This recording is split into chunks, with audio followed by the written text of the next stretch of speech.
બોલ ગોવર્ધનનાથ કી જય, બાળકૃષ્ણલાલ કી જય. ઋષિ ભગવાને હિરણ્યકશ્યપુનો કરેલો વધ. નારદજી બોલ્યા કે સર્વ દૈત્ય બાળકોને પ્રહલાદે કહેલો ઉપદેશ સાંભળી તે જ ગ્રહણ કર્યું અને ગુરુનું શિક્ષણ ગ્રહણ ન કર્યું. આથી શંડામર્કે જઈ અને હિરણ્યકશ્યપુને આ વાત કહી. આ વાત સાંભળી અને તે કોપાયમાન થતો ત્યાં આવી પહોંચ્યો અને પ્રહલાદનો નાશ કરવા કટિબદ્ધ થયો. તે કઠોર વાણીથી તિરસ્કાર કરી પ્રહલાદને કહેવા લાગ્યો કે હે ઉદ્ધત, હે મંદબુદ્ધિ, હે કુળનો નાશ કરનાર, તે મારી આજ્ઞા ઓળંગી છે, માટે આજે હું તને યમલોકમાં મોકલી દઈશ. ખરેખર તું મરવા ઈચ્છે છે અને તેથી જ આવું બધું કરે છે. તું વિષ્ણુને પૂજે છે, પણ મારા સિવાય આ જગતમાં બીજો ઈશ્વર છે ક્યાં? આમ કહી તે પ્રહલાદને પોતાના મહેલે લઈ ગયો. પ્રહલાદ બોલ્યો કે પરમેશ્વર મારા કે તમારા જ બળરૂપ નથી, પણ બીજા સર્વ બળવાન પુરુષોના તે ભગવાન બળરૂપ છે. તે કાળરૂપ મહાપરાક્રમી છે. તે પોતાની શક્તિઓથી જગતને સર્જે છે, પાળે છે અને સહારે છે. માટે તમે પોતાની આસુરી ભાવ છોડો. હિરણ્યકશ્યપુ બોલ્યો કે ખરેખર તું મરવા ઈચ્છે છે અને તેથી જ આવું બધું બકે છે. તે વિષ્ણુને જગતનો ઈશ્વર કહ્યો છે. તે ક્યાં છે? જો તે સર્વ સ્થળે છે તો આ થાંભલામાં કેમ દેખાતો નથી? બોલ, આ થાંભલામાં તારા ભગવાન છે?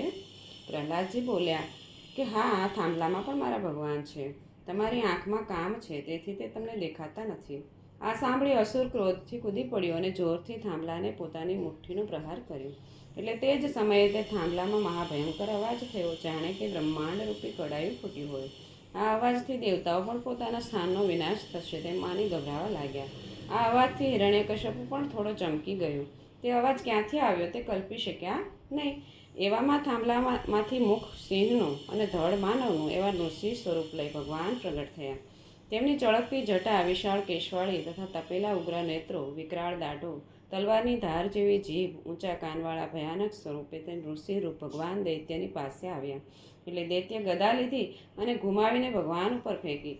ભગવાને ગદાને પકડી લઈ દૂર ફેંકી દીધી. દૈત્ય ઢાલ તલવાર લીધા અને સામે થયો તો નૃસિંહ ભગવાને તેને છટકવા દીધો, લડવા દીધો અને સાયંકાળ થતાં સુધી એમને રમાડ્યો. પછી તેણે શ્રીહરિએ પકડી પોતાની ગોદમાં લઈ અને પૂછવા લાગ્યો કે બતાવ, અત્યારે દિવસ છે કે રાત, પૃથ્વી છે કે આકાશ?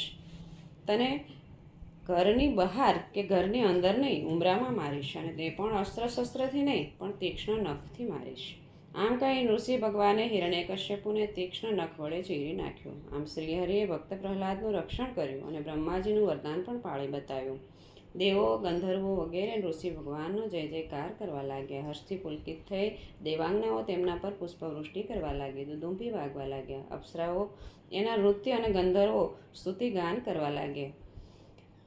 બ્રહ્માજી બોલ્યા કે જેઓ અનંત છે અને જેમના અનેક તરફી પ્રભાવો છે તથા પોતાની માયા થકી સૃષ્ટિનું સર્જન, પોષણ તથા લય સારી રીતે કરે છે, તે અસ્ખલિત સ્વરૂપવાળા પરમેશ્વરને હું નમસ્કાર કરું છું.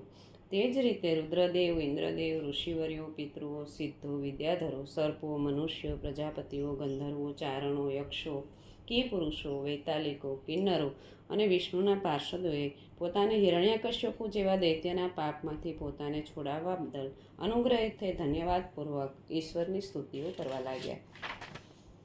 તો નારદજી બોલ્યા કે આમ બ્રહ્મા, રુદ્ર વગેરે સર્વ દેવો ઋષિ ભગવાનના ક્રોધાયમાન સ્વરૂપથી તેમની પાસે જઈ શક્યા નહીં. એટલે દેવોએ ભગવાનનો આવેશ શાંત કરવા સાક્ષાત લક્ષ્મીદેવીને બોલાવ્યા. ભગવાનનું આવું મહાઅદ્ભુત સ્વરૂપ લક્ષ્મીદેવીએ પૂર્વે કદી જોયું ન હતું. તેથી તેઓ પણ તેમની પાસે ગયા નહીં. તેમને ડર લાગ્યો એટલે તે તો ઋષિ સ્વરૂપ જોતા જ નાઠા. આવો જ પ્રસંગ દુર્ગાદેવીનો બન્યો હતો.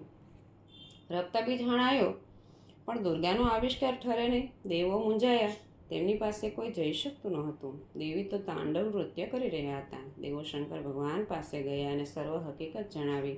શંકર ભગવાન આવી અને દુર્ગાના પગ પાસે આડા સૂઈ ગયા. એટલે નૃત્ય કરતી શક્તિના પગમાં અટવાયા. દુર્ગાની દ્રષ્ટિ તેમના પર પડી અને આવિષ્કાર ઠરી ગયો. અંતે બ્રહ્માજીએ પ્રહલાદને કહ્યું, બેટા, ભગવાન તારા માટે પ્રગટ થયા છે, માટે તું જ એમને શાંત કર. સારું કહી પ્રહલાદજી ધીમે ધીમે ભગવાનની પાસે જઈ બે હાથ જોડી ચરણમાં સાષ્ટાંગ પ્રણામ કરતા ઋષિ ભગવાને તે બાળકોને પોતાના પગમાં પડેલો જોઈ તેમની આંખો ભીની થઈ, તેમનું હૃદય પીગળ્યું. તેઓ પ્રહલાદને ઉઠાવીને ગોદમાં લઈને વાત્સલ્ય ભાવે તેમનું શરીર ચાટવા લાગ્યા. તેમણે પ્રહલાદના મસ્તક ઉપર હાથ ફેરવી અને કહ્યું, બેટા, તારા પિતાએ તને ઘણો ત્રાસ આપ્યો.